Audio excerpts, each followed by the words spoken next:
Okay, welcome to part two of our Let's Play of Pokemon Fire Red version. Uh, Sorry about that last part where I thought that I was finished recording and I stopped. Me too. I stopped my player, and then Tim here, he's like, "You only stopped Cam Studio, Matt. The voice recorder is still going." And then that's when I yelled, "What the balls?" And sorry about the profanity. I don't swear a lot. I'm a born again Christian, so I don't really use a lot of foul language. I mean, sometimes I'll say words like, ass and hell, but I, I don't use the higher level swear words like the top tier uber ones that everybody always obsesses over. So anyway, Bulbasaur doesn't seem that badly injured. What we're gonna do is, if I remember correctly, are there Nidorans in this grassland? There might be. Nope, that's a Rattata.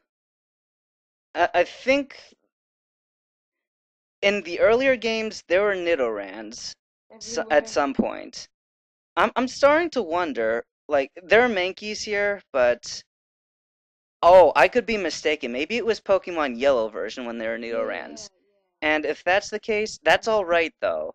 I mean, I chose Bulbasaur, and because of that, I'm going to have an easy time in the first gym. I don't want any attack power level ups, so if you ever play Pokemon Yellow version, you can find Nidorans in here, and I love Nidoran.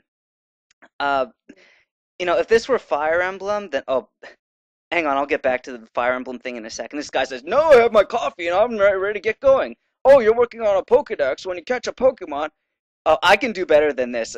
I can do the wheezy old man voice. So if you want me to do the wheezy old man voice, Sure, sure. it's like, I remember back in the day. I sound like the Hokage from the Naruto Abridged series. Um, those voices are actually really easy to do, and it's just I'm a little sad that they beat me to it, but screw it. My voice, I'll do what I want with it. So it gives me a Teachy TV. Yeah, the people in this game are very generous. Everybody will keep Yeah. giving you stuff. Hey, here's a And TV. they're like, "Here's a TV, here's a potion." And there was a guy back there. I missed him. He gives you a free potion, but I don't feel sorry about that at all because I'll it's give a him. potion. It revives 20 hit points. What am I ever going to accomplish with that? So, there's a Pokeball over here. I don't.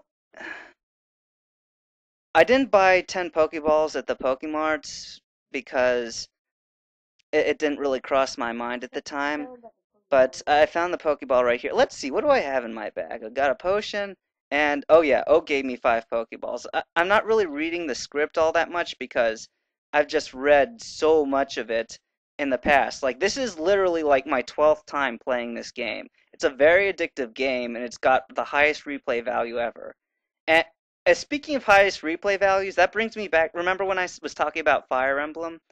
In Fire Emblem, there's this unit called the Jagan, and he's good at the beginning. He's really awesome at the start of the game, but then at the end, he's like the suckiest character in your entire game, in your entire party. So, Butterfree's kind of like the Jagan of this game, and not even really a Jagan because you actually have to train Butterfree up from a Caterpie, and that sucks. The reason I'm avoiding these Weedles here is because Bulbasaur is a part grass, part poison, and I guess that I wouldn't be too badly hurt by those, even with their poison stings. I'm a poison type, so I can't be poisoned myself. Bulbasaur is immune to poison. That's another cool thing about him. But uh, I don't know. Weedle just doesn't give you that much experience. Ah, screw it. I'll fight it. I'll fight it. Anyway, so Caterpie is like the Jagan of this game, but then there's this unit that's called the Anti-Jagan in Fire Emblem, and he's the good guy, the really awesome guy at the beginning of the game, but then he doesn't actually ever suck. Oh, Like a Gilliam. at the end of the game, he'll be like your Gil. no, not Gilliam, Tim. We're talking about Fire Emblem: The Sacred Stones Oh. here, and Seth is an anti-Jagan. Like, he won't be great at the end of the game, but if you train him up like early on, he can be like a level 20 by the end of chapter 6 or 7, I think, maybe 6, and he will be really awesome for the entire game. And then right at the end of the game, he'll be like an average character, but No, he's still totally a worthwhile character.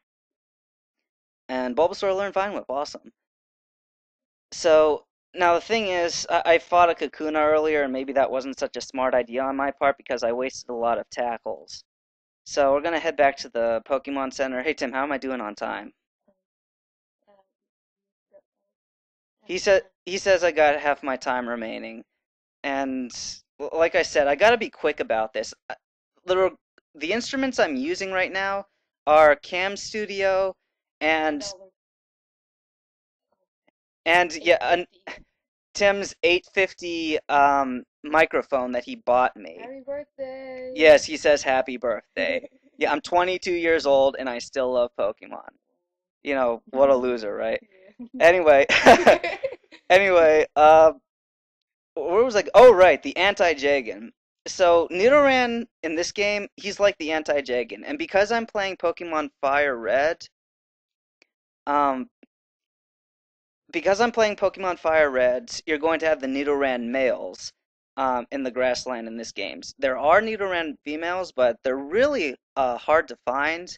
And I deliberately chose Fire Red for almost this exact reason. Nidoran female, they're like more defensive than anything.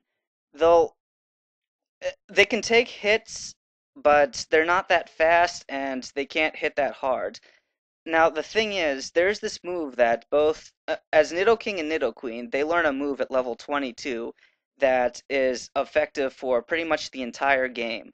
And Nidoqueen's is better. It's Body Slam. She learns Body Slam at level 22, and it's got 85 base power, and it has a 30% chance, I think, of paralyzing you.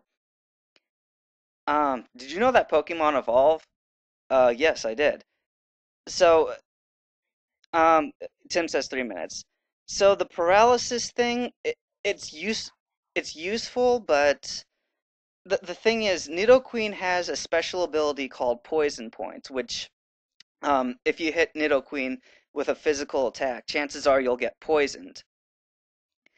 The thing is, if Nidoqueen poisons the opponent, then the opponent can't be paralyzed anymore. But with Nidoking, you somebody hits you and they get poisoned for it. That's all right. You don't need to paralyze them or anything anyway, because poison's the only side effect that happens. It's not a great ability. I don't like poison that much. If I'm going to use poison, I'm going to use toxic. Toxic shouldn't even be called poison. It's like in its own league of poison. Uh, it, it hurts the foe more and more. You good trainers, you'll know what I'm talking about.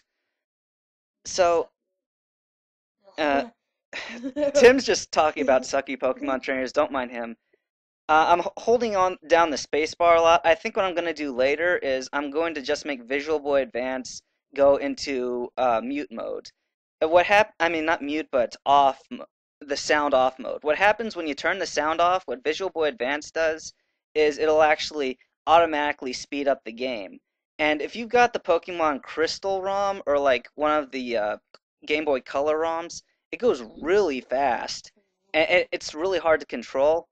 So, just I don't recommend it. I recommend just kind of tapping the space bar as you're going along with those new games. But with this game, I think what I'm going to do, you know, is I'll just put it on a sound off, and you guys are just going to have to read the text pretty fast. Not that it matters that much. I mean, nobody ever has anything important to say. Like Bulbasaur used tackle like he's been doing for the last, almost 20 minutes I've been playing this. So, yeah, Tim says 1 minute left. He's like, stop saying that. He's all embarrassed. So, I'm losing my train of thought really quickly. I was talking about. Oh, right, the level 22 move that Nidoking learns. He learns Thrash. And it's not a great move, but. I mean, it is an above average move. It's just not an excellent move. But it takes off a giant chunk of hit points. And I think that it's useful for almost the entire game. If I didn't replace Nidoking eventually in the party, I think he would actually do really well against the final people. So I'm just about to go over the time limit, so I'm going to end it now. Thanks for listening. This was part 2 of Let's Play Pokemon Fire Red.